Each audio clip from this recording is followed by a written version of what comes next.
երբեք գործը ուղարկելու դատարան։ Ինչպես ասում են, զայրեշխան հիշումն է։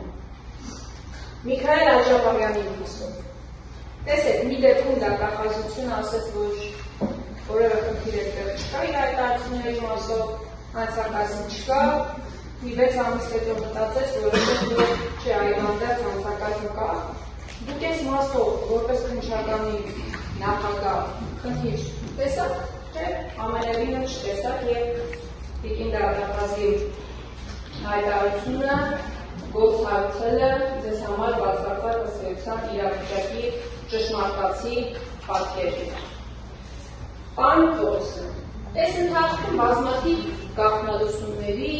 գաղտնի տեսանկարահանումների դեպքերի ականատես են եղել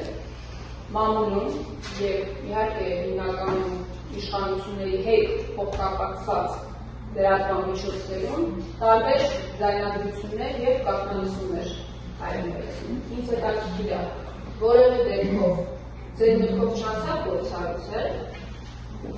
եւ հաջորդ հարցը, պարոն Պողոսյան, մենք 6 ամիս առաջ ենք հանդիպել այս դահլիճում եւ այս ժամանակ հիշում եք ես ձեզ հարցրեցի թե ինչու 1 տոննա կոկայինի գործը չի ուղարկվում դատարան եւ դուք վստահեցրեցիք ինձ, որ առաջիկայում